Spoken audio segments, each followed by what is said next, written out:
네, 샬롬 반갑습니다.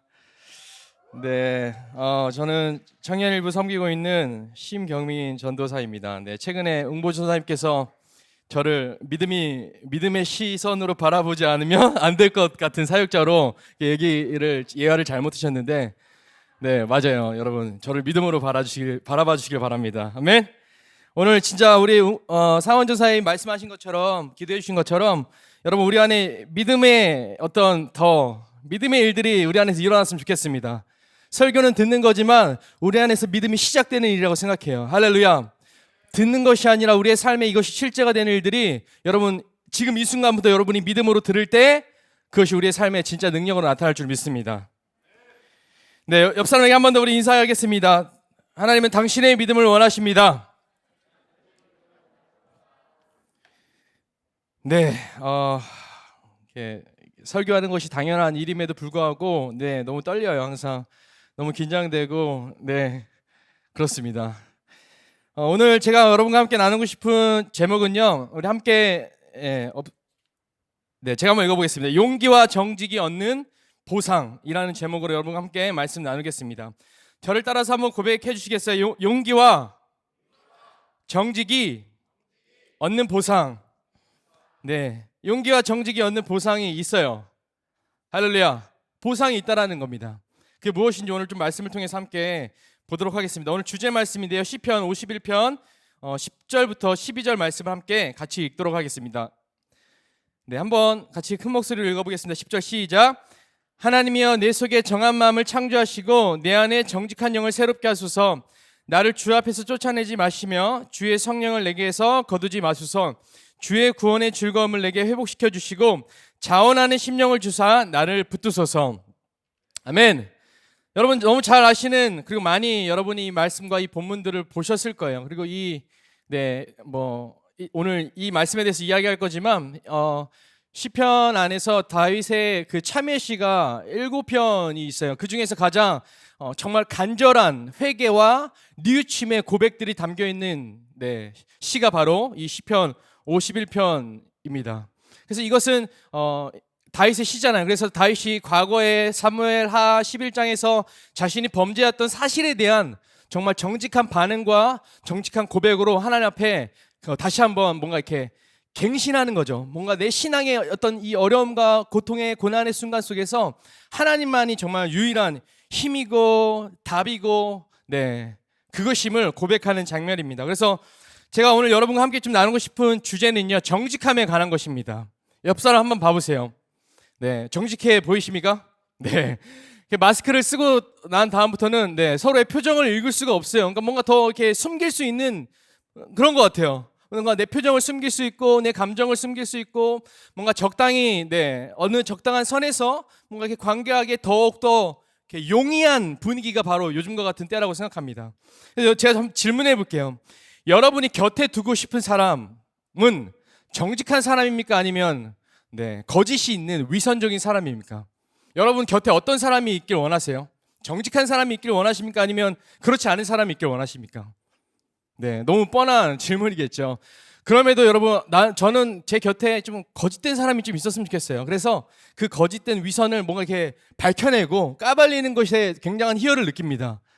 뭔가 이상한 거죠. 네, 그렇지 않아요. 왜냐하면 관계라는 것은 서로의 그 정직함, 그 신뢰감 속에서 진짜 의미를 발견하는 것이기 때문에 내가 내 주변에 많은 사람들, 대부분 그 사람들에게 바라는 것은 솔직한 거예요. 정직함. 그래야지 관계가, 진정한 의미 있는 관계가 시작된다는 것이죠. 아멘이시죠? 네, 저도 정직한 사람이 되고 싶어요. 진짜 정직한 사람이 되고 싶어요. 저랑 가까운 사람들은 제가 자주 내뱉는 그런 말들이 있어요. 솔직해지고 싶은 거예요. 뭔가 내가 꾸밈이 있거나 내가 가식적이거나 위선적인 사람처럼 내 스스로를 뭔가 이렇게 포장하고 싶은 사람이 되고 싶지 않아요. 그랬던 적이 많았죠. 하지만 항상 그 뒤에 찾아오는 뭔가 공허함들, 뭔가 포장된 자신으로 살아가는 것이 얼마나 공허한 것이고 얼마나 그냥 소모적인 일인 것인지를 알기 때문에 최대한 모든 관계 속에서 모든 사람에게, 그리고 더 나아가 하나님 앞에 정직한 사람이 되길 원합니다. 아멘. 여러분 정직한 사람이 되길 갈망하십니까? 네, 그렇죠. 이모선생님 감사해요. 네, 제가 금요일 때 아멘을 좀 크게 해주니까 네, 지금 받은 만큼 돌려주고 계세요. 제가 금요일 때 아멘 좀 크게 해줬거든요. 네, 굉장히 받은 만큼 딱 적당하게 돌려주고 계세요. 네, 근데 우리가 스스로 경험하는 것처럼 언제나 네, 괴리감이 있잖아요. 내가 원하는, 내가 바라는 그 모습은, 그 이미지는 정직함인데 내가 정작 살고 있는 삶의 현실 속에서 내 이상과 현실이 너무나도 어긋나 있는 것들을 많이 발견한다라는 거예요. 내 마음이 원하는 대로 살지 못하는 자신, 내가 원하는 어떠한 것대로 네, 그것과는 너무 뭔가 거리감이 있는 내 자신을 발견할 때 굉장히 실망합니다. 네, 이 말은요, 제가 그 정직을 원하면서도 정직하지 않았던 시간들이 너무나도 많았다라는 거예요. 제 삶에. 네, 뭐 저만 알겠죠. 네, 갑자기 말투가 네, 저만 알겠죠. 네, 하지만 너무나도 제 사역과 제 삶 안에 하나님 앞에 나아감에 있어서, 사람에게 있어서 정직하지 않았던 때가 너무나도 많았던 것을 느낍니다. 근데 방금 제가 얘기했던 것처럼 진짜 문제는 뭐냐면 가장 더없이 정직해야 할 우리의 신앙에서도 그런 경우들이 많다라는 거예요. 하나님 앞에 나가는 그 순간까지도, 하나님 앞에 선 그 순간까지도 우리 안에 이런 많은 어떤 연약함 속에서 하나님에게까지도 뭔가 내 자신을, 내 연약함을, 나의 죄를 뭔가 감추고 숨기고 정직하지 못한 채 1년, 2년, 3년 수없이 많은 시간을 하나님 앞에 나갈 수 있다라는 것이죠. 네. 여러분, 진정한 신앙의 위기가 언제 찾아온다고 생각하십니까? 네, 최근에 저도 이 코로나 기간을 겪으면서 목사님도 계속 선포하잖아요. 온, 오프라인, 뭐 대면, 비대면이 중요한 것이 아니다. 네, 진짜 신앙의 위기는 저는 이런 어떤 예배 형태, 어떤 관계적인 문제, 그리고 뭐 비전이라는 방향성의 문제가 아니라 우리 스스로가 하나님 앞에 종교의 가면을 쓰기 시작한 그 순간부터 시작된다고 생각해요. 네, 진정한 위기는요, 외부적인 어떤 요인에 있지 않다라는 거예요. 오늘 뭐 결론에도 나오지만 다윗이 자신의 인생에서 가장 절정의 시기라는 건 뭐냐면 하이라이트 되는 시점이 있었어요. 모든 주변의 적대 국가들을 다 물리치고 네, 전쟁마다 승리했습니다. 네, 더 이상 내 삶에 원수가 없는 것처럼 느껴지는 그 순간에 자기 안에 있는 가장 큰 원수를 발견해요. 다윗이. 그 원수가 뭐였어요? 바로 밧세바를 취하는 다윗 자신이었어요. 더 이상 이런 힘과 권력 안에서 이제 더 이상 내가 나를 이길 대적자가 없다고 생각한 그 순간에 다윗의 마음 안에 있었던 가장 큰 원수가 움직였다라는 거예요. 그래서 다윗은 당황했던 것이죠. 여러분, 그래서 네, 우리의 신앙과 우리의 삶에 여러분 위선의 가면이 없길 바랍니다. 아멘. 위선은 뜻 어떤 의미인지 아시죠? 이렇게 연기하는 자, 배우, 그게 바로 위선 네, 의미입니다. 그래서 여러분, 하나님 앞에 우리가 나아감에 있어서, 그리고 이웃과 타인의 관계 속에서 우리의 보편적인 반응이 항상 정직함이 됐으면 좋겠어요. 할렐루야. 지난주 아마 상원전사님의 그 설교에 되게 중요한 포인트가 됐던 그 프랜시스 챔 목사님의 스토리도 저는 그렇다고 생각해요. 목사님께서 스스로 개척해서 교회를 세우고 코너스톤이라는 교회 담임 목사가 돼서 어마어마한 성장을 이뤘음에도 불구하고 정직한 질문이 있었다라는 거예요. 내가 이룬 사역이 과연 성경적인 것인가? 내가 지금 하고 있는 사역이 가장 과연 하나님이 원하시는 그 교회의 형태로 존재하고 있는가? 스스로 정직하게 질문하였고 그것에 정직하게 답변하였고, 그랬을 때 그 목사님의 삶에 새로운 챕터가 쓰여지기 시작했다라는 것이죠. 할렐루야. 여러분, 우리가 이 질문들을 오늘 이 말씀을 통해서 꼭 하길 바랍니다. 제가 던져주는 결론이 여러분에게 답이 안 될 수도 있어요. 하지만 질문할 때 우리는 그 답을 이렇게 찾아갈 수 있다라는 거예요. 무슨 말인지 이해되시죠? 질문이 있어야 한다라는 거예요.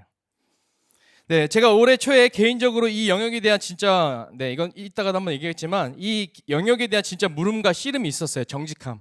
난 진짜 정직한가? 근데 그때 되게 우연히 읽게 된 책이 있습니다. 바로 넷플릭스 CEO가 출간한 규칙 없음이라는 책이에요. 네, 갑자기 말씀이 아니라 성경이 아니라 네, 그냥 세상에 있는 책이죠. 네, 이 책입니다. 그래서 이 책이 이제 넷플릭스 CEO가 네, 발간한 책인데요. 저는 넷플릭스 구독자가 아니었고 넷플릭스가 어떤 엔터테이너 미디어 컨텐츠 그 플랫폼인지 잘 몰라요. 근데 이 책을 우연한 기회에 이렇게 알게 됐고 읽게 됐습니다. 그래서 이 책의 내용이 뭐냐면 네, 넷플릭스의 기업 문화를 다룬 책이에요. 그러니까 이 넷플릭스가 어떠한 가치와 어떠한 문화와 어떠한 이 CEO가 어떠한 경영 전략을 가지고 이 넷플릭스를 이렇게 빌드업했는지 그 이야기입니다. 그래서 이 사람이 얘기하는 게 뭐냐면 대부분 많은 기술의 변혁의 시점이 있다라는 거죠. 네, 오랜 시간 동안 기술의 변혁의 시점에 유연하게 대처하지 않으면 망한다라는 거예요. 그렇죠? 예를 들어 코닥이라는 필름 회사가 있는데 이제 디지털 사진으로 넘어가면서 이들이 이 기술의 변혁에 뭔가 대처하지 못해서 이렇게 도태되거나 몰락할 수 있다라는 거예요. 변화에 발맞춘 대처가 필요하다라는 것이죠. 그래서 여러분 뭐 아는 것처럼 넷플릭스가 20년 동안 가장 일하고 20년이 됐는데 가장 일하고 싶은 회사 뭐 1위, 뭐 가장 높이 평가받는 기업 1위, 뭐 가장 행복한 직원 뭐 2위 뭐 이렇대요. 네, 혹시 넷플릭스 계신 분 계신가요? 네, 없으시죠? 뭐 그렇대요. 자기들이 그래요. 네. 근데 여러분 제가 이 책에서 진짜 되게 뭔가 유심 있게 본 어떤 부분이 있는데 그건 뭐냐면 이들은 어떻게 보면 세상의 기업이잖아요. 그렇죠? 윤리와 어떤 영리를 목적으로 한 그렇죠? 그런 자본주의 사회 속에서 있는 기업임에도 불구하고 그들의 기업 전략과 문화를 관통한 하나의 핵심 가치가 있는데 그게 뭐냐면 바로 언제나 항상 정직하라예요. 네, 이게 이 넷플릭스 안에 있는 이 넷플릭스의 문화를 관통하고 있는 핵심 키워드예요. 정직한 거. 자신에 대해서 그리고 함께 일하는 서로에 대해서 타인에 대해서 정직하게 반응하는 것, 정직하게 행동하고 정직하게 말하는 게 이들에게 있어서 핵심 가치예요. 그리고 이들이 믿고 있는 이 가치가 자신들이 설정하고 있는 그 목적을 이룰 수 있게 한다라고 믿고 있었습니다. 그것이 그들의 믿음으로 끝나나요? 그렇지 않죠. 실제로 그것을 이뤄냈죠. 방금 제가 여러분한테 소개한 것처럼 뭐냐면 이들의 정직은 결국 이들이 꿈꾸고 이들이 이상으로 품고 있는 그 현실을 이뤄내는 실제 수단이라는 거예요. 정직. 네. 교회는 어떻습니까, 여러분? 질문해 보겠습니다. 네. 제 질문은 여기 있어요. 교회는 그렇다면 교회는 이게 세상에 있는 기업의 돈을 목적으로 존재하고 있는 기업의 가치인데 오늘날 교회 안에 있는 문화, 우리 안에 흐르고 있는 그 가치는 무엇일까요? 저는 이 질문을 여러분과 하길 원합니다. 아멘. 네. 우리가 1년 전 또는 5년 전, 10년 전부터 추구하는 것이 아닌 우리가 현재 가지고 있는 가치와 문화가 무엇이냐라는 거예요. 네. 제 말 이해되시죠? 우리가 끊임없이 말하고 있고 추구하고 있고 오랜 시간 이것이 우리의 가치입니다라고 이야기하는 그것이 아니라 현재 우리가 가지고 있는 것이 진짜이기 때문에 우리는 어떤 가치와 문화 속에 있는지 사실 정직하게 진단할 수 있다는 것이죠. 여러분 동의하십니까? 네, 여러분 그래서 뭐 오늘 계속 이야기 계속 반복할 거지만 여러분 하나님 앞에 정직한 영을 구하시길 축복합니다. 아멘? 세상도 이 정직이란 키워드를 붙잡았을 때 그들이 꿈꿔온 현실을 이뤄낼 수 있었다는 거예요. 오늘 하나님 우리 가운데 말씀하시고 언약한 모든 사실이 우리의 현실이 되기 위해서는 첫 번째 우리의 삶의 정직이 회복되어야 됩니다. 하나님 앞에 정직한 반응을 보이시길 축복해요. 더 이상 우리의 종교의 위선, 종교의 가면을 쓰고 최근에도 샌드미 이런 집회를 했을 때 진짜 그 샌드미가 내 마음 안에서 정직한 반응으로 주님 앞에 드려지고 있는지를 점검하는 것이 중요하다는 거예요. 그때 우리가 보고 있고 우리가 꿈꾸고 있고 우리가 기도하고 있는 이 모든 성경의 현실이 우리가 소유한 현실이 될 것입니다. 할렐루야. 네, 이게 화면이 꺼졌는데 혹시 계속 켜줄 수 있나요? 네, 그래서 또 한 가지 오늘 좀 핵심을 제가 좀 뒷부분에 얘기하고요. 한 가지 더 얘기하겠습니다. 2018년에 한국 교회 성도들을 대상으로 한 설문조사가 있었어요. 이게 뭐냐면 성도들이 바람직하게 여기는 그러니까 성도들이 원하는 목회자 상에 대한 조사가 있었어요. 네, 그러니까 성도 여러분이 원하는 여러분의 어떤 목회자의 이미지는 무엇이냐? 여기에 1등을 차지한 47% 정도로 해서 1등을 차지한 게 있는데 그게 뭐냐면 바로 정직한 사역자예요. 말과 삶이 일치하는 사역자. 네. 오히려 한 4등, 5등에 있는 것이 있는데 그게 뭐냐면 영적인 필요를 공급해주는 사역자가 4위였어요. 오늘날 오히려 우리가 이렇게 생각할 수 있어요. 목사님, 때로는 전도사님, 사역자라면 영적인 필요를 공급해주는 것이 최우선이다라고 생각할 수 있지만 진짜 성도들이 보길 원하는 것은 삶이라는 거예요. 정직한 삶이라는 거예요.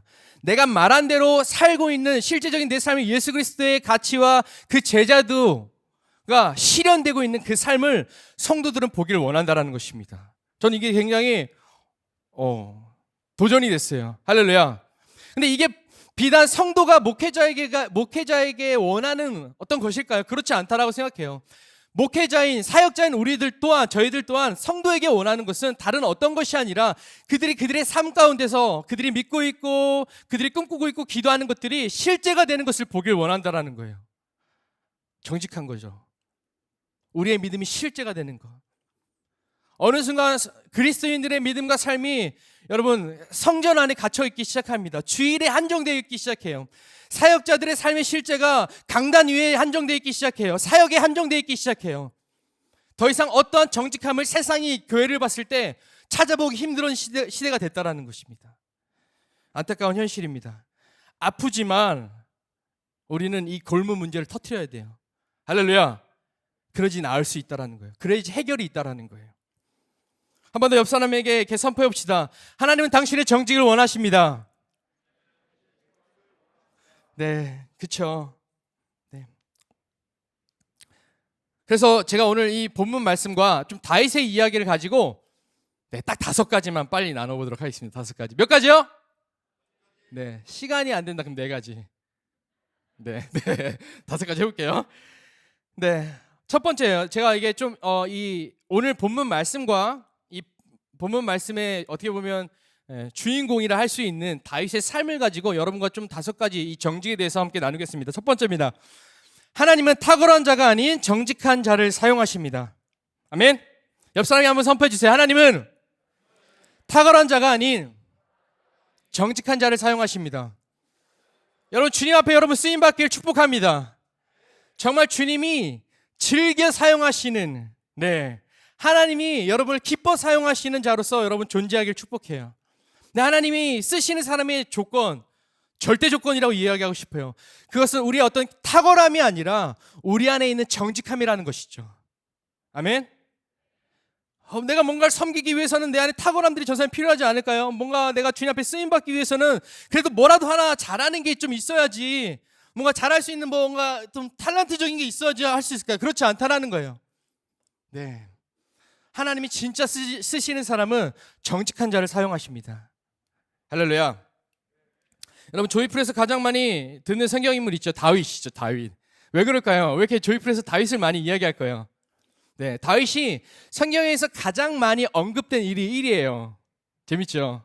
네, 그만큼 하나님께서 다윗이라는 한 사람을 주목하셨고, 그리고 다윗을 통해서 하나님 나라의 중요한 기틀을 만드셨고, 그리고 그 다윗의 삶 안에 오늘 우리에게 필요한 많은 메시지들을 담겨 놓으셨다라는 거예요. 네, 그래서 다윗이 많이 언급됩니다. 다윗은 중요한 인물이에요. 우리가 중요하게 봐야 되는 인물입니다. 특별히 다윗을 여러분 성경이 뭐라고 소개하고 있죠? 대답을 한번 듣고 싶습니다. 네, 하나님의 마음에 합한 자, 그렇죠? 다윗은 하나님의 마음에 합한 자라고 이야기한다라는 거예요. 그것은 그만큼 하나님이 얼마나 그를 사랑하셨고 그의 삶 안에 있는 것이 하나님의 마음을 흡족시켰는지를 보여주는 장면입니다. 여러분, 제가 좀 성경 얘기를 계속적으로 할게요. 구약의 역사를 보면요, 다윗 왕 이후에 그 왕정기가 이제 계속 진행되잖아요. 그때 항상 그 이후에 다윗 이후의 왕들에 대한 평가의 기준이 다윗이 됐습니다. 네. 그래서 그 왕을 항상 설명할 때 어떤 왕은 하나님이 보시기에 그의 조상 다윗과 같이 정직하였더라. 이게 항상 따라와요. 이것은 뭐냐면 다윗은 선한 왕의 기준이 되었다라는 거예요. 네, 제 얘기가 아니라 성경에 있습니다. 열왕기상 15장 11절에 보면 아사가 그의 조상 다윗같이 여호와 보시기에 정직하게 행하여, 또 히스기야가 그의 조상 다윗의 모든 행실과 같이 여호와 보시기에 정직하게 행하여, 아하스가 그의 조상 다윗과 같이 아니하여 여호와 보시기에 정직하게 행하지 아니하고. 이 정직의 기준에 누가 있다라는 거예요? 다윗이 있었다라는 거예요. 다윗은 하나님 보시기에 어떤 사람이었습니까? 탁월한 사람이었을까요? 물론 이 다윗 안에 탁월함들이 있었어요. 그 안에 엄청난 탁월함들이 있었습니다. 하나님 그 탁월함도 즐겨 사용하셨어요. 하지만 하나님이 분명하게 우리 가운데 말씀하시는 것은 내가 다윗을 쓴 이유는 그의 정직함 때문이라는 거예요. 아멘. 여러분, 여러분의 삶의 시간과 에너지를 여러분의 정직함을 위해서 사용하고 있습니까? 아니면 여러분의 어떤 탁월함을 위해서 사용하고 있습니까? 여러분이 가진 소중한 그 시간들, 그 재정들, 많은 삶의 시간들을 내가 더 정직한데, 내가 더 진실한데 사용하고 있냐라는 거예요. 하나님이 글을 쓰신 이유는 정직함 때문입니다. 성경이 말하는 정직은 여러분 한번 들어보세요. 흔들림이 없는 곧은 마음, 올바르고 견고한 마음을 의미합니다. 할렐루야. 다윗 안에 있었던 이 정직함이 이렇다라는 거예요. 흔들림이 없는 곧은 마음, 충성되고 신실한 마음이 항상 그의 삶의 안에 하나님을 향해 순종하게 했다라는 것이죠. 여러분, 하나님은 이러한 자들을 찾으신다고 믿습니다. 아멘. 제가 얘기하지 않았지만 오늘날 이 시대에 많은 참과 거짓이 막 뭐가 참이고 뭐가 거짓인지 알 수 없는 분별하기 어려운 이 시대 속에서 교회가 붙잡아야 될 것은 여러분 정직하게 그 선을 행하는 것이에요. 할렐루야. 네, 이것이 때로는 교회가 세상을 혼란스럽게 하는 이유 또한 이 영역입니다. 두 번째입니다. 그렇다면 여러분 왜 정직하지 못할까 우리가 한번 좀 고민해 봤으면 좋겠어요. 우리가 왜 하나님 앞에 정직하지 못할까? 왜 우리가 있는 모습 그대로 관계 속에서 하나님 앞에 신앙 안에서 나아가지 못하고 왜 끊임없이 우리는 이 위선의 가면의 유혹을 받고 때로는 그 가면을 쓴 채 신앙생활하고 있을까? 네, 2번입니다. 하나님에 대한 경외함이 없는 신앙에는 반드시 거짓이 찾아옵니다. 저를 따라 한 번 더 선포해 주겠습니다. 하나님에 대한 경외함이 없는 신앙에는 반드시 거짓이 찾아옵니다. 네, 종교적 위선자들의 특징이었죠. 그 속 안에 하나님의 경외함이 없었다라는 거예요. 네, 그들이 율법도 가지고 있었고 많은 전통도 가지고 있었지만 진짜 그들 안에 하나님에 대한 경외함이 없었고 오히려 자신 안에 있는 그 욕망을 감추기 위해서 자신이 가진 종교를 이용했다라는 거예요. 그게 위선자였어요. 여러분 경외함이 무엇이죠? 경외함. 네, 두렵고 떨린 마음으로 하나님을 그냥 쉽게 얘기하면 두렵고 떨린 마음으로 하나님을 인식하는 거예요. 이렇게 감지하는 거예요. 내 생각의 구조 안에 하나님을 존재를 자꾸 이렇게 넣는 거예요. 이해되시죠?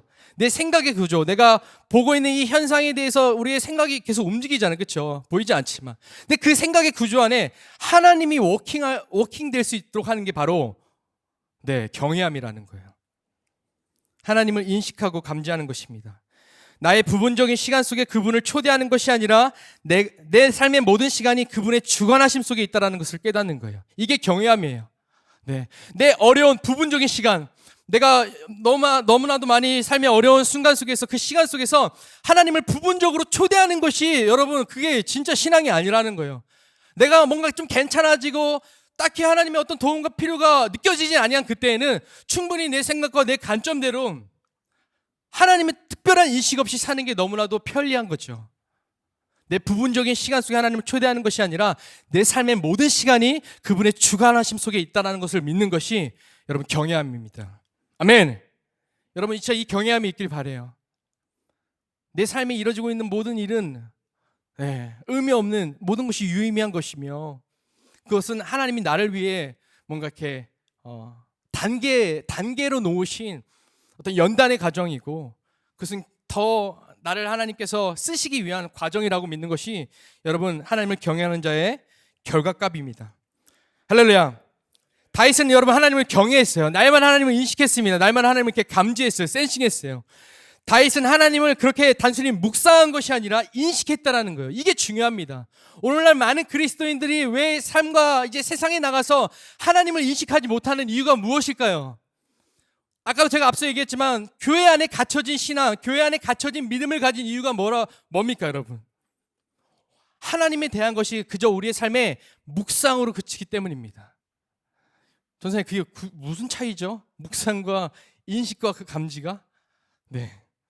아까 얘기했던 것처럼 묵상을 넘어서는 내 안에 내 생각의 구조 안에 내 감정의 구조 안에 하나님이 무엇을 원하실지 이 순간 속에서 이 상황 속에서 하나님이 나에게 원하시는 건 뭐지?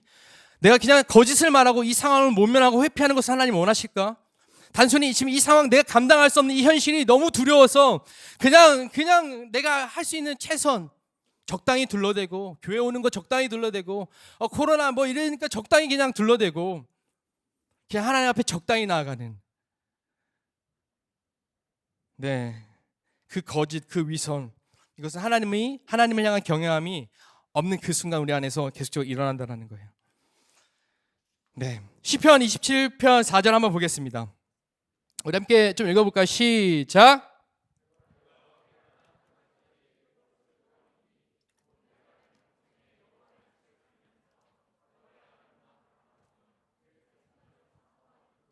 아멘. 그리고 시편 25편 14절도 한번 읽어보겠습니다. 시작. 여호와의 친밀하심이 그를 경외하는 자들에게 있으며 그의 언약을 그들에게 보이시리로다. 아멘. 여러분, 이 다윗의 시를 보면요, 다윗이 얼마나 하나님을 경외했던 사람인지가 드러납니다. 네, 이 사람이 얼마나 하나님을 경외했는지. 누구보다 하나님을 갈망했고요, 누구보다 하나님과의 친밀함을 진짜 원했어요. 진짜 원했어요. 네, 남들이 보고 있는 그 현장에서 원하는 것이 아니라 그가 머물고 있었던 그의 자기만 알고 있고 자기만 존재하고 있는 그 공간 속에서도 동일하게 그 안에 있는 갈망은 하나님을 향해 있었다라는 거예요. 하나님과 친밀함을 추구했던 다윗의 모습이죠. 하나님과 누렸던 친밀한 만큼 그가 얼마나 하나님을 경외했는지 알 수 있는 대목입니다. 여러분, 그래서 한 번 더 제가 여러분에게 나눕니다. 여러분, 우리가 정직해야 됩니다. 아멘? 정직하면 돌파를 가져와요. 네, 여러분, 관계도 마찬가지잖아요. 누군가 뭔가 어긋난 관계 속에 있을 때 어떤 한 사람이 정직한 말을 할 때 관계 돌파가 옵니다. 끝까지 내 상황이 이랬고 내 감정이 그때 이랬고 그때 내가 착각했었나 봐. 끝까지 뭔가를 스스로를 변화하고 뭔가 적당히 둘러대는 그 상황에서는 절대 해결이 되지 않는다라는 거예요. 누구 한 명은 정직해야 되는 것이죠. 정직은 돌파가 있어요. 아멘? 네, 이모선 조금 약해지신 것 같은데 저 그거보다 조금 더 했으니까요. 조금만 힘을 내주세요. 네. 네, 오늘날 세상에 이런 많은 이슈, 이 정직의 이슈 앞에 안타까워요. 교회가 넘어지고 있습니다. 최근에도 어떤 뉴스를 통해서 이렇게 확진에 대한 것들을 바로 얘기해주지 않았기 때문에 이게 또 막 이런 일들이 막 있는 것이죠. 이 교회를 향한 원성은 더 높아갑니다. 교회 권위는 더 추락하고 있어요. 교회가 정직을 이야기하고 진리를 이야기하고 진실을 말해야 되는 공동체임에도 불구하고 그렇지 않은 거죠. 그렇지 않은 현실인 거죠. 여러분, 우리 안에 날마다 하나님을 경외함의 실제가 있길 축복합니다. 아멘? 그렇다면 이 경외함의 실제가 무엇일까라고 했을 때 저는 골로새서 3장 22절부터 23절의 말씀이라고 생각해요. 골로새서 3장 22절 23절, 이게 경외함의 실제입니다. 그냥 내가 어떤 시선과 어떤 관점을 하나님을 바라보느냐가 아니라 그것이 어떻게 이 땅에서의 삶의 실제가 되느냐, 그게 바로 골로새서 3장 22절 23절이에요. 함께 읽겠습니다. 시작. 종들아,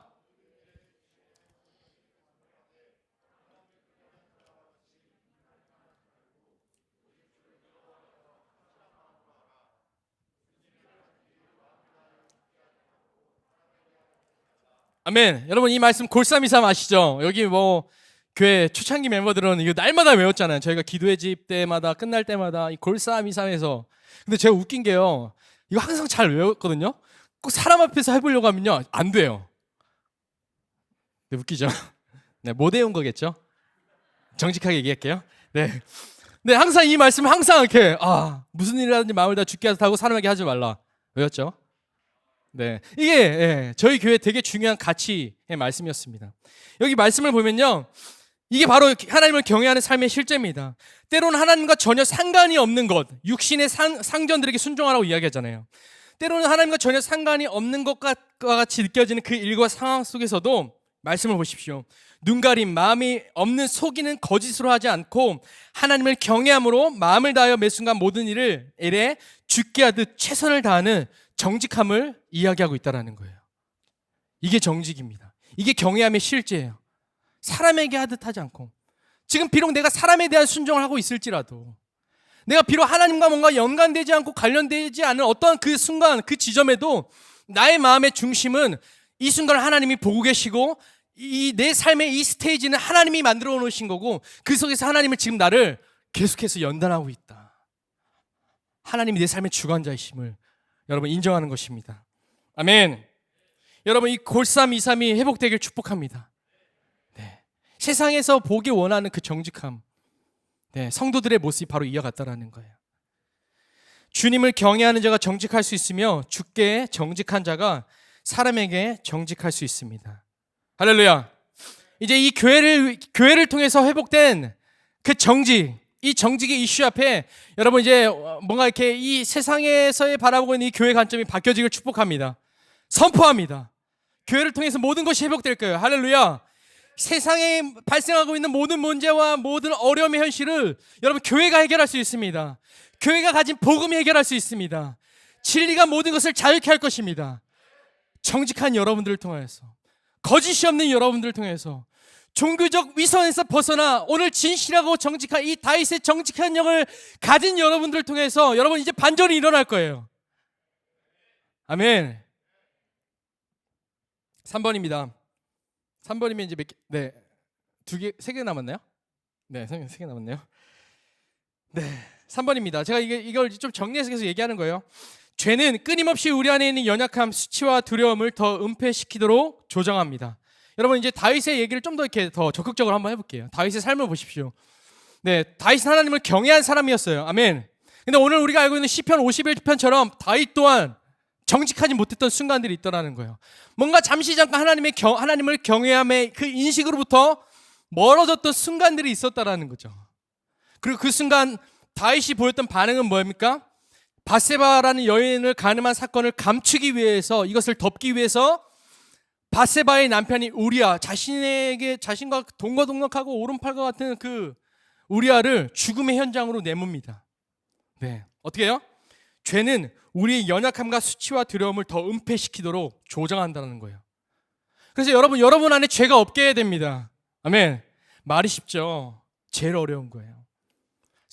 어떤 신학자는 그렇게 정의했어요. 신앙생활이 뭐냐 이야기했을 때 평생 죄를 없애는 작업이다. 우리가 이 연약한 육신을 입고 사는 한 우리는 죄의 영향력 아래 있을 수밖에 없기 때문에, 물론 예수님이 그 죄값을 다 치르셨지만 우리는 그 죄의 문제 앞에 씨름할 수밖에 없다라는 거예요. 여러분 어렸을 때 제일 거짓말 많이 했을 때가 언제일까요? 저를 보니까요 어렸을 때 같아요. 어렸을 때. 네, 입만 열면 뭐였어요? 바른 말이었어요. 꽤나 저희 어머니가 엄하셔갖고요 거짓말 많이 안 했던 것 같아요. 이게 거짓말이죠. 네. 어렸을 때 제일 많이 했던 게 거짓말이잖아요. 그렇죠? 거짓말. 왜 거짓말합니까? 자신의 잘못을 감추려는 방어 기제가 바로 거짓말이에요. 오늘 나에 있는 그 죄는 뭐예요? 내 연약함이 실제를 의미합니다. 죄는 내 연약함 때문에 발생하는 게 죄잖아요. 그렇죠? 그게 결과가 죄잖아요. 그 잘못을 감추기 위한 그 방어 기제가 바로 거짓이라는 거예요. 그래서 우리가 회개는 죄를 끝까지 이길 수 있는 가장 유일하고 확실한 방법이 뭔지 아세요? 회개입니다. 회개. 그래서 정직한 자가 회개하는 거예요. 거짓을 자신 안에 두지 않는 것이죠. 왜? 죄가 내 안에 여전히 해결되지 않고 존재하는 한 그 죄는 끊임없이 내 안에 있는 그 연약함, 또 죄로 인한 수치와 두려움들을 이렇게 감추기 위해서 끊임없이 거짓적으로 위선적으로 살게 만든다라는 거예요. 여러분 좀 동의가 되세요? 저를 보면 진짜 그런 것 같아요. 거짓이 거짓을 낳는 거죠. 내 죄를 가리기 위해 또 다른 죄가 발휘되는 거예요. 누구처럼요? 다윗처럼요. 할렐루야. 네. 여러분 그래서 다시 한번 기억할 것은 뭐냐면, 여러분 우리는 정직한 자가 되어야 됩니다. 아멘. 오늘 여러분 안에 있는 죄, 여러분 그 죄는 여러분만 아시잖아요. 여러분이 하나님 앞에 여러분 하나님 이미 아시고, 그 죄를 여러분은 날마다 하나님 앞에 고백하시고, 그 죄의 문제를 여러분의 안에서 날마다 십자가의 보혈로, 예수 그리스도의 그 십자가의 승리로 여러분 해결하길 축복합니다. 그래서 여러분 데살로니가전서 5장 22절에 나와 있죠. 악은 어떠한 모양이라도 버려라. 아멘. 죄의 고리를 끊어내는 것이 바로 정직입니다. 정직한 자와 회개할 수 있는 것입니다. 네. 때로는 우리 안에 있는 연약함, 아까 제가 얘기했지만 그 수치와 두려움은 이렇게 아픈 걸 수 있어요. 그렇죠? 다윗이 얼마나 괴로웠겠어요. 그렇죠?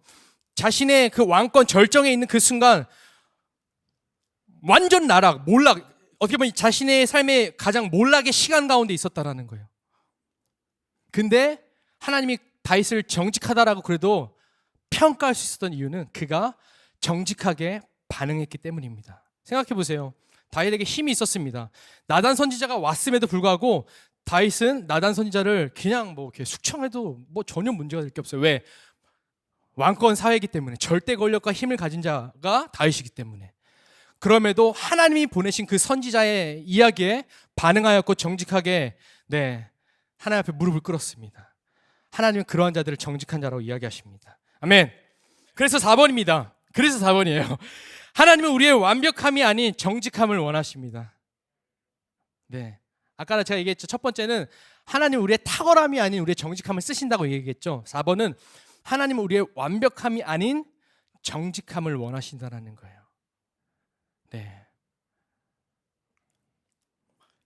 하나님이 원하시는 것이 완벽함이었다면 다윗은 절대 그런 왕으로 평가받지 못했을 겁니다. 그리고 다윗의 스토리 또한 뭔가 그냥 한 장 정도로 끝나버릴 수도 있었을 것 같아요. 제 생각입니다. 여러분, 인간은 누구나 완벽해 보이고 싶습니다. 그렇죠? 결점이 없는 존재로 보이고 싶잖아요. 저도 오늘 왔는데 어떤 친구가 저 이렇게 설교하느라 막 긴장하고 있는데, 전사님 머리 오늘 안 감았어요. 이렇게 가까이서 보니까 머리가 안 감은 것 같다는 거예요. 그래서 이 친구가 되게 정직하네 하면서도 열이 받는 거죠.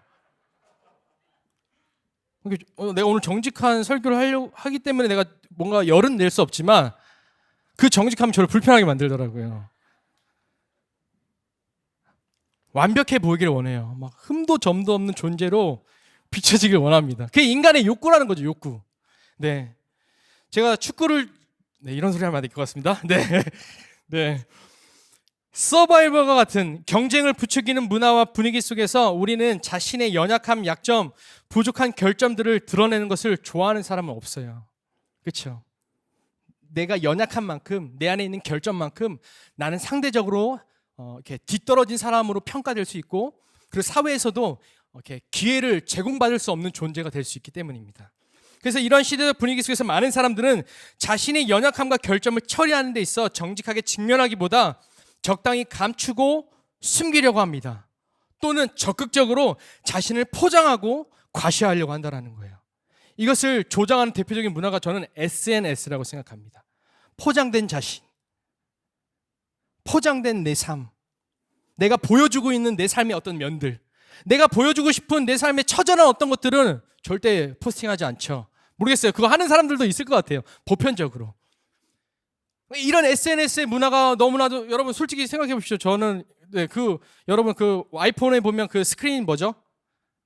그 내가 얼만큼 뭐에 많은 시간을 들였는지 확인할 수 있는 거죠. 대부분 그 모든 시간들이 아마 SNS가 많을 거라고 생각이 들어요. 정직하게. 근데 그 문화가 바로 이런 것들을 조장하고 있다라는 거예요. 자신을 더 포장하고 은근히 과시하기 위한 장치로 사용하는 것입니다. 다시 한번 여러분 질문해 볼게요. 여러분은 정직한 사람이 되기 위한 노력이 아닌 세상이 요구하는 더 완벽한 사람이 되기 위한 노력으로 때로는 지쳐있고 때로는 괴로워하고 있지는 않습니까? 세상은 완벽한 사람을 요구합니다. 완벽함.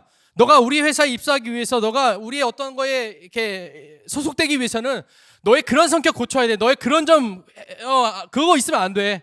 그거 해결해야 돼. 자격증 이거 갖고 와야 되고 뭐 이거 해야 되고. 더 완벽한 사람이 됐을 때 우리가 그 사람을 용납하고 받아들인다고 이야기해요. 하지만 여러분, 교회는 다릅니다. 아멘? 교회는 달라져야 해요. 하나님이 원하신 것은 우리의 완벽함이 아닌 다윗의 삶에 하나님이 의도적으로 심어 놓으셨던 그 뭔가 완벽하지 않은 그 실패와 실수. 하나님은 그 실패와 실수 속에서도 정직한 자를 기뻐하신다라는 거예요. 할렐루야. 한 번 더 옆 사람을 한번 보시겠어요? 옆 사람 저를 보지 마시고요. 저 많이 보느라 지치셨죠?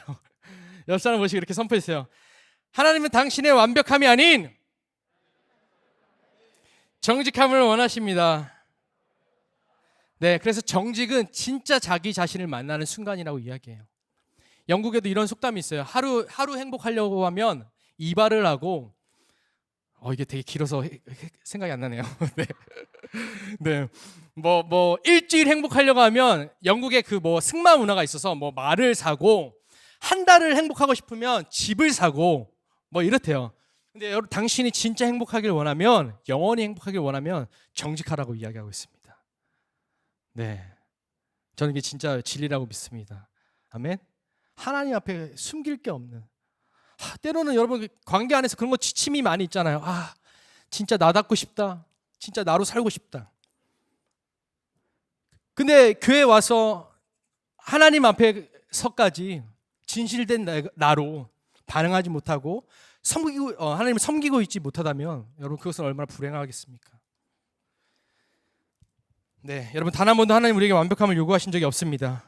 이것이 다윗의 삶에 숨겨놓으신 하나님의 메시지예요. 할렐루야. 네, 마태복음 5장 48절입니다. 우리 한번 같이 읽어보겠습니다. 네, 거의 다 끝났어요, 여러분.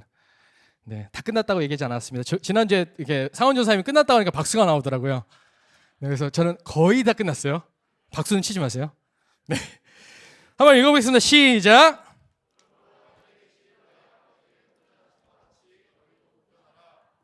아멘. 여러분 이 말씀은 예수님께서 원수를 사랑하는 것에 관하여 말씀하신 부분입니다. 그러면서 말씀을 마무리하면서 결론적으로 하나님 아버지와 같이 너희도 온전할 것을 당부하시는 장면이에요. 그러니까 하나님 아버지가 온전하신 것처럼 너희도 온전하라. 근데 여기 이것이 NIV 영어 성경에서는 퍼펙트라고 이야기해요. 네, 제가 항상 영어 발음할 때 이렇게 참소를 많이 당해서요. 네, 완벽함, 완전함, 퍼펙트라고 썼어요. 그러니까 하나님이 완벽하신 것처럼 너희도 완벽하라는 거예요. 그럼 제가 지금 했던 말이 모두 맞지 않는 것이죠. 하나님이 완벽한 것처럼 우리가 완벽할 수 있을까요? 그죠?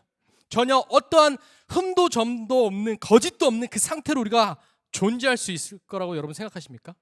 예수님이 우리에게 그런 무리한 부탁을 하셨을까요? 네, 당연히 그렇지 않죠. 예수님이 말씀하신 온전함을 잘 이해할 필요가 있습니다. 이것은 완벽함을 의미하는 것이 아닌 무엇에 마음을 다 바치는 것, 분열되지 않은 마음을 갖는 것을 의미합니다. 이 온전함 안에 담겨진 의미는 마음을 다 바치는 것, 분열되지 않은 마음으로 하는 것을 말해요. 그리고 무엇보다 이것은 아버지의 온전함을 먼저 닮으신 예수님이 그러셨던 것처럼 먼저는 하나님과 그리고 이웃을 위하여 자신을 전적으로 개방하는 것을 뜻합니다. 네, 조금 복잡했죠. 그러니까 쉽게 얘기하면 온전함은 하나님과 첫째 계명이죠. 그리고 이웃 둘째 계명. 하나님과 이웃에 대하여 우리의 마음을 바치고 우리의 마음을 집중시키는 것을 의미한다는 거예요. 완벽하라는 것이 아니에요. 실수하지 않고 거짓도 없는 상태로 그렇게 존재하고 살아가라는 것이 아니라 하나님의 예수님이 말씀하신 가장 큰 두 계명 가운데 자신을 정직하게 개방하라는 거예요. 개방한다는 건 뭐예요? 감추지 않는다라는 거예요. 우리가 관계에 있어서 제일 중요한 건 뭐예요? 마음을 오픈하는 것으로부터 시작합니다. 우리가 마음을 열 때 그 서로 안에 있는 진실함들이 나눠질 때 진짜 관계가 형성된다라는 거예요. 지난주에도 그 목사님 우리 전사님 통해서 얘기 들었지만 교회 안에 너무나도 비상적인 관계가 많잖아요. 의미 있는 관계가 많을수록 우리는 그 관계 안에서 많은 힘을 얻고 격려를 얻고 사랑을 얻을 수 있습니다. 근데 왜 많은 사람들이 관계 피로들을 느끼는 줄 아세요? 의미 없는 관계가 너무 많기 때문이에요. 비상적인 관계. 오히려 이 관계가 사실 우리의 삶에 많은 에너지를 소모하고 낭비시켜버립니다. 적당히 하는 관계가 너무 많은 거예요. 근데 교회 끝나고 집에 돌아갔는데 오늘 내가 교회 안에서 내 마음에 의미 있는 존재를 한 사람도 만나지 못했어. 그 의미는 사랑에 기초한 거겠죠. 할렐루야. 그래서 여러분 이 방금 읽었던 마태복음 5장 48절 말씀도 결국 정직을 이야기하고 있어요. 누구에게? 하나님에게. 그리고 이웃에게. 개방한다는 건 서로 왕래하게 하는 것이잖아요. 서로의 마음과 마음이 서로 계속적으로 왔다 갔다 하게 하는 것. 따라서 우리의 온전함은 두 관계, 아까 말했던 그 관계에 대한 정직한 마음과 태도로 입증됩니다. 하나님은 탁월한 한 사람이 이끄는 공동체가 아닌 하나님과 서로에게 정직한 사랑의 공동체를 갈망하십니다. 아멘. 마지막입니다. 5번. 저를 따라서 한번 읽어보실까요? 용기와 정직은 새로운 기쁨의 시작이 됩니다. 네, 정직을 얘기할 때 항상 따라오는 짝이 있습니다. 그게 뭐냐면 바로 용기예요. 아까도 정직한 자가 회개할 수 있다고 했죠. 회개는 용기 있는 자가 할 수 있는 거예요. 용기 있는 자가 이 십자가 앞에 무릎 꿇을 수 있는 거고요. 용기 있는 자가 하나님 앞에 자신의 모든 죄를 고백할 수 있는 거예요. 왜? 그 용기는 하나님을 향한 신뢰에 기반한 거기 때문에. 지금 내 현실이 비록 이렇지만, 지금 내 안에 있는 여전히 현실의 문제는 이렇지만, 내가 믿고 있고 내가 바라보고 있는 그 예수 그리스도께서 십자가에서 모든 것을 이루셨기 때문에 용기 있게 담력을 얻고 나아갈 수 있게 된다는 거예요. 그래서 정직한 자가 용기 있습니다. 오늘 여기도 선교사님이 와 계신 걸로 알고 있는데, 하나님의 선교를 누가 감당할 수 있어요? 용기 있는 자가 감당할 수 있어요. 아멘? 우리의 탁월함, 우리의 어떤 준비됨, 우리의 어떤 완벽함이 선교의 현장으로 우리를 이끄는 것이 아니라, 우리 안에 있는 그 정직한 반응 안에서 하나님이 주시는 그 용기, 그리고 그 자신감이 우리를 열방으로 향하게 할 수 있다는 것입니다. 아멘이시죠? 용기와 정직은 새로운 기쁨의 시작이 됩니다. 네, 결론입니다. 오늘 아까 나눴던 것처럼 결국 이 시편 51편 본문은 다윗에게 있었던 가장 연약함의 순간을 드러내는 장면입니다. 네, 다윗 스스로가 고백하는 장면이죠. 여러분, 이것을 통해서 우리가 알 수 있는 것은 뭐냐면, 다시 한번 우리 주제 말씀 한번 읽어볼까요? 예배팀 나와주시고요. 네, 오늘 주제 말씀이죠. 함께 읽어보겠습니다. 시작.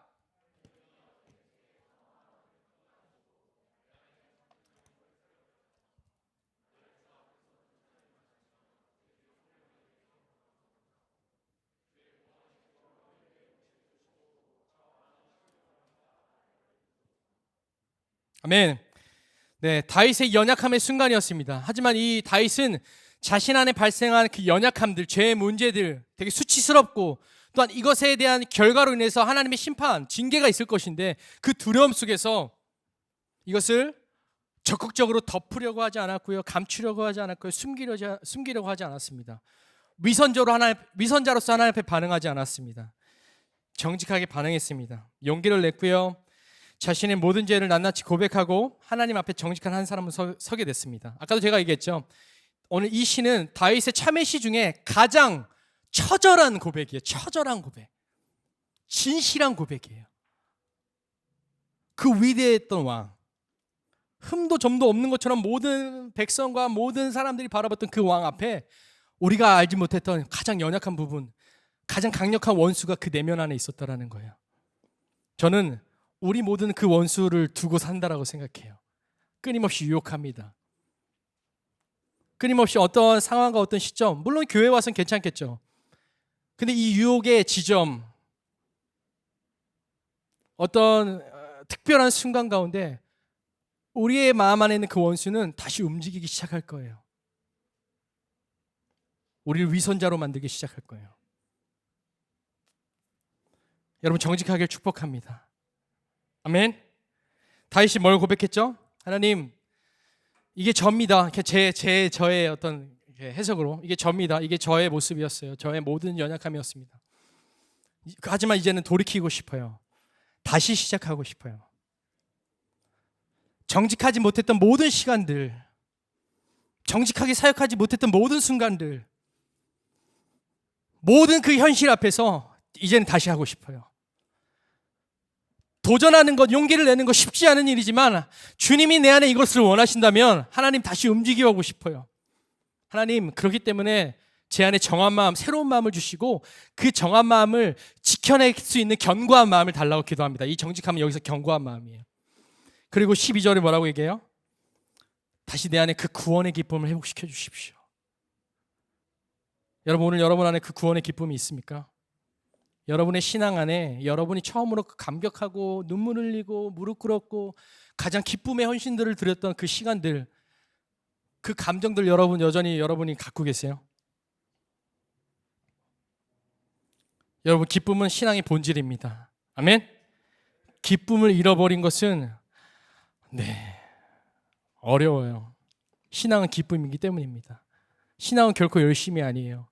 열심은 신앙 안에서 우리가 가져야 될 태도일 뿐이지 신앙의 동기는 기쁨이 되어야 한다는 거예요.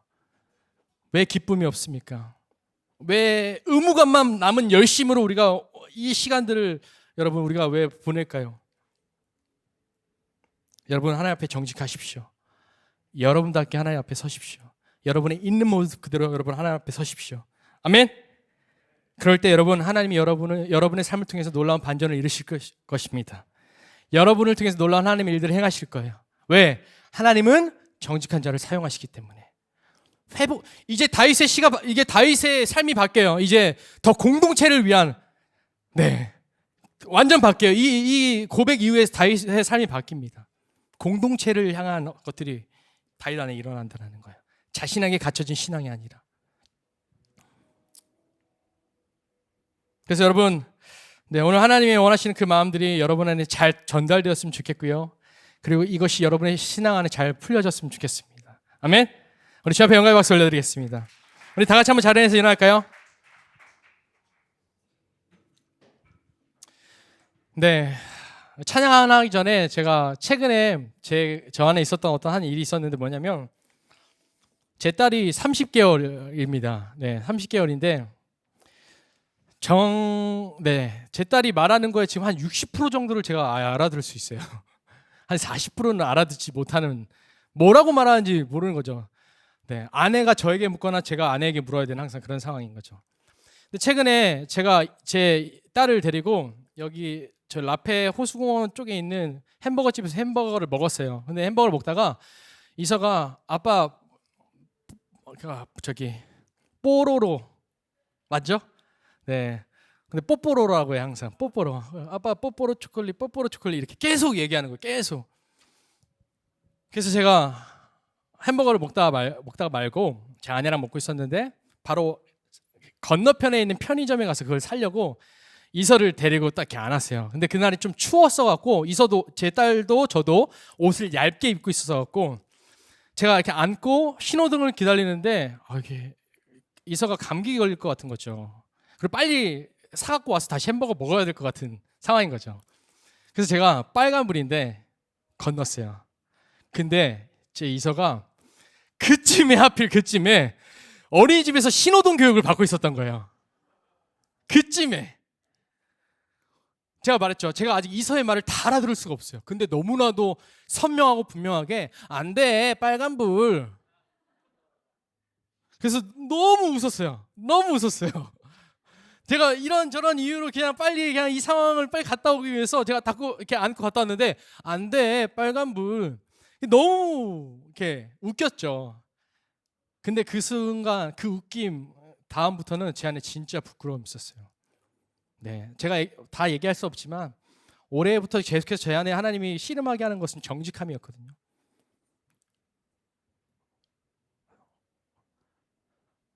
제 아이에게 정직한 아빠가 되고 싶었어요. 제 아내에게, 그리고 무엇보다 하나님 앞에 정직한 자로 살아가고 싶다.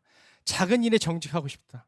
작은 일에 그냥 내 감정에 편한 대로 말하고 행동하고 반응하는 그런 정직함이 아니라 진짜 하나님 보시기에 합당한 삶을 살고 싶다. 하나님이 원하시는 자로 내가 살아가고 싶다. 그 마음이 제 안에 일어났어요. 그래서 제가 이 얘기를 제 아내한테도 하고 너무 웃겼죠. 여러분, 우리 안에 이 일들이 회복되길 바랍니다. 아멘. 잘하고 계셨던 분들은 더 잘하시면 되고요. 그래서 이 시간 먼저 한번 기도했으면 좋겠어요. 찬양하기 전에 먼저 기도하겠습니다. 이 시간 특별히 성령께서 여러분 우리의 마음을 좀 조명해 달라고 기도했으면 좋겠어요. 하나님, 제가 말한 포인트가 물론 있었지만, 제가 오늘 여러분과 나누고 싶은 어떤 지점들이 있지만 그것을 또한 넘어서 성령께서 여러분 가운데 주시는 마음과 감동들, 우리가 진짜 놓치지 말아야 될 가치들, 우리가 진짜 붙잡아야 될, 왜 나를 명분으로 너가 하고 있었던 그 사역도 내게 정직하지 않았어. 내가 원하는 건 진짜 진실한 예배야. 그 고백들이 오늘 여러분을 향해 하나님의 음성으로 들려진다면 여러분, 우리가 그것에 반응하기를 원합니다. 아멘. 정직한 자가 용기를 낼 수 있습니다. 할렐루야. 용기 있는 자가 주님 앞에 당대히 나갈 수 있습니다. 회개할 수 있습니다. 돌이킬 수 있습니다. 그래서 한번 기도하실 때 성령님 우리 가운데 말씀하여 주십시오. 성령께서 우리 가운데 주시는 그 감동 안에서 오늘 우리 안에 새로운 일이 창조되게 하여 주십시오. 우리 안에 새로운 일이 일어나게 하여 주십시오. 이 시간 이 마음으로 우리 주님의 한 번 보러 통성으로 기도하며 나아갑시다. 주여,